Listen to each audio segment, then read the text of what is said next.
Hey everybody, Card Dreamer again, coming at you on behalf of Ash, the D-Class hero. What's the D stand for? Deplorable. He's deplorable.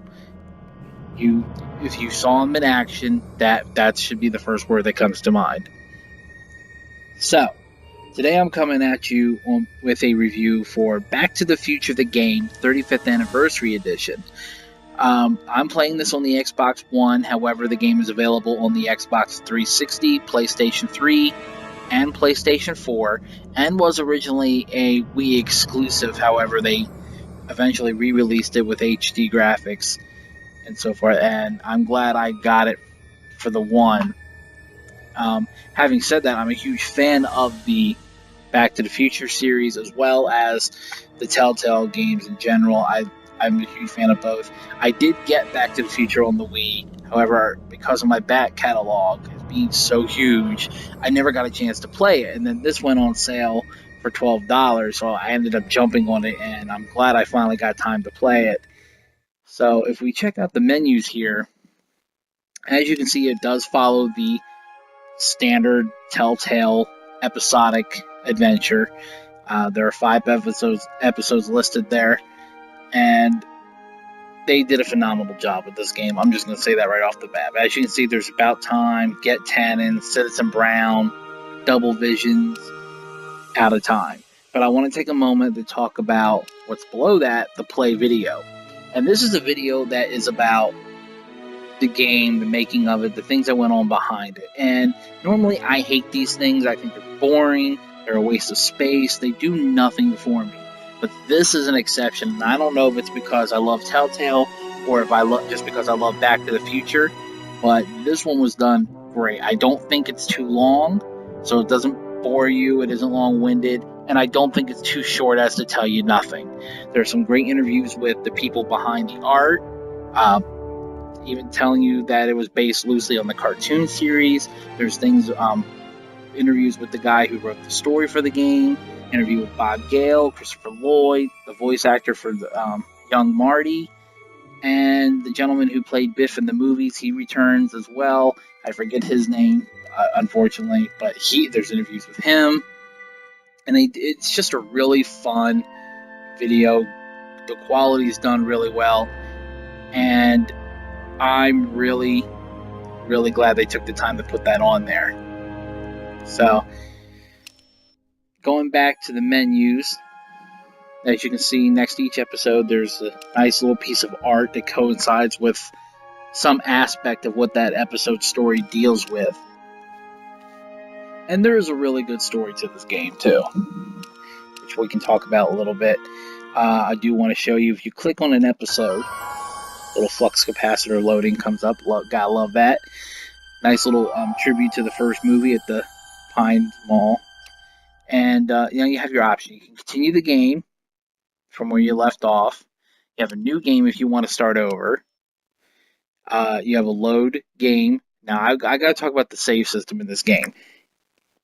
Brilliant. I don't know why they don't use this for all of their games. I think they may have used it on Jurassic Park, but that's it. And basically, you can save anywhere you want. Doesn't matter if it's an automatic checkpoint. Doesn't matter. It doesn't matter if it's right after dialogue, if you're standing in the middle of nowhere. You can save and load right to there, and it doesn't hurt anything. I love it. And I do want to talk about the achievement list here as well, because it's not your typical Telltale achievement list, and I actually love the game for that.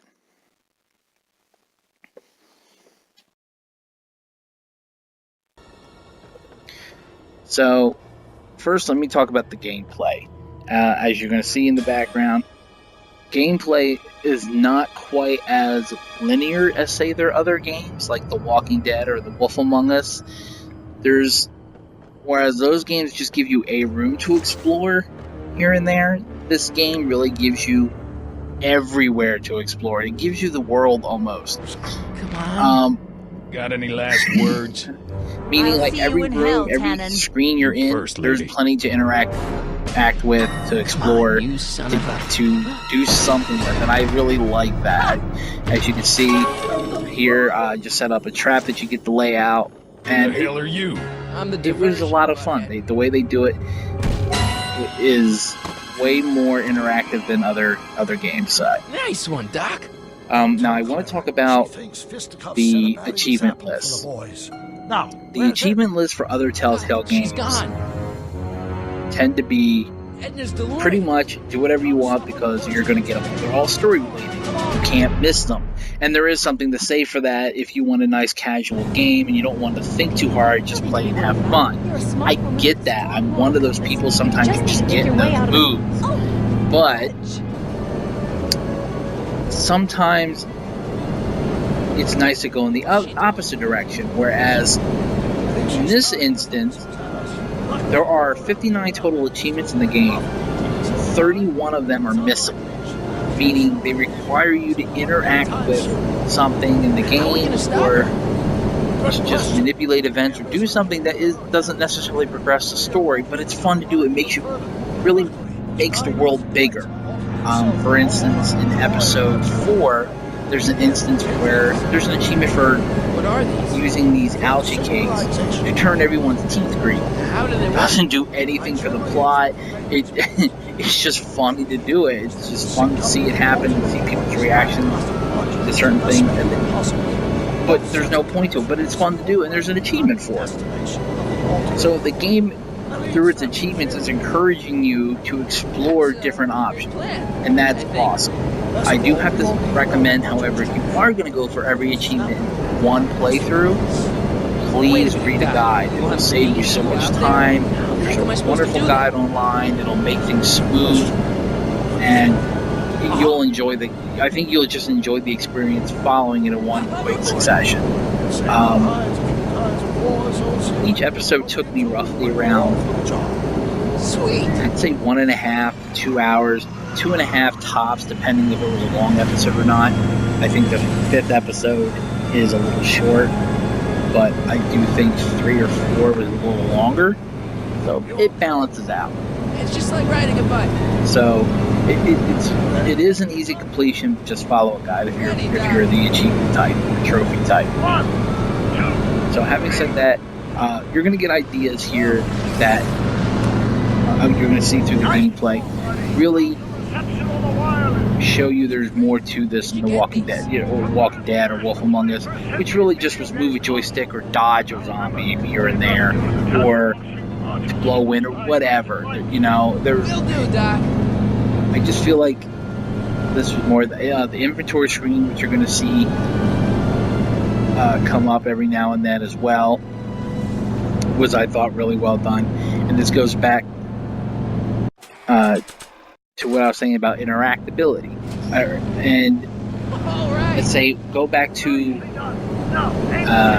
Walking Dead Season 2. I'll try, but Close as I can recall getting to anything close to inventory meaning anything really was, there's an instance where you find a watch in a bureau drawer and you can take it, and if you have it on you later on, a dialogue option comes up that lets you use that watch.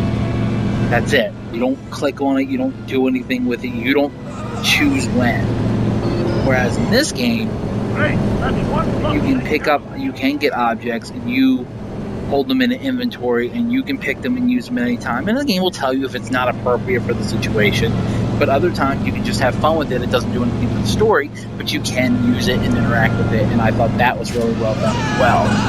See? So, which I'm sure you've been seeing me do here.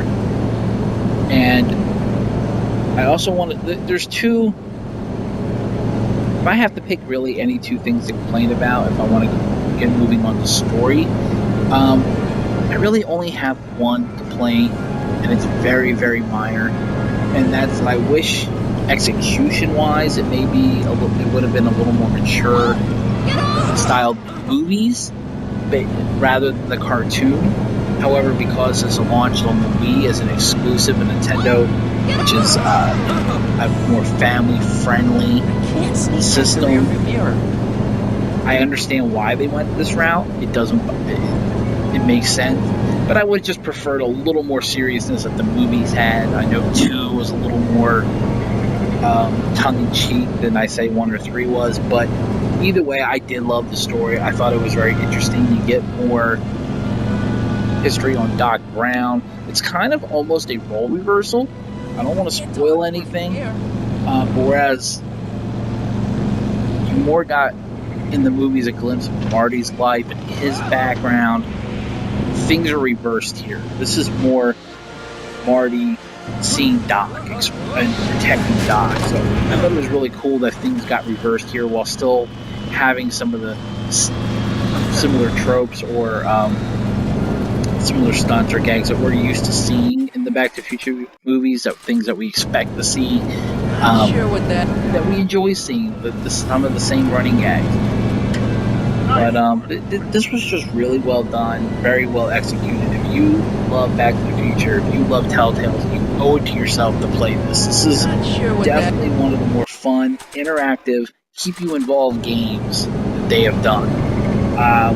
And that's going to be a separate video, actually, that I would love to do with Ash, and that's discussing Telltale games in general, and discussing particularly the Jurassic Park game and this Back to the Future game, because those two were released retail discs, not in an episodic format like their other games are, and they seem to go under the radar, and which is a shame because I feel like they take the chance on doing things that the other episodic games don't. So I won't discuss that in another video, but I really think this was well done.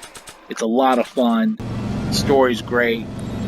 Acting's great. And that's actually another one. One more thing I want to talk about. The character of Marty McFly. Obviously, it's not Michael J. Fox doing Marty.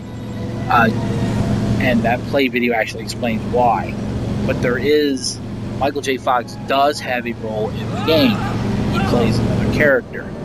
And young Marty here does get a chance to interact with Michael J. Fox's character. And the voice actor is phenomenal. He does great. You hear the two side by side, and you if you didn't know any better, you'd swear almost that they were the same actor. This guy deserves props for the job he did. He really does. Okay, ladies and gentlemen, that is Back to the Future, the game by Telltale Games. I hope you enjoyed this video. I hope the review was helpful to you, enjoyable. And leave a comment down below. Let me know what your favorite Telltale game is. Let me know what you liked or didn't like about Back to the Future. And in the meantime, hit that like, subscribe. Let us know what kind of other content you'd like to see in the future. And until next time, this is Card Dreamer.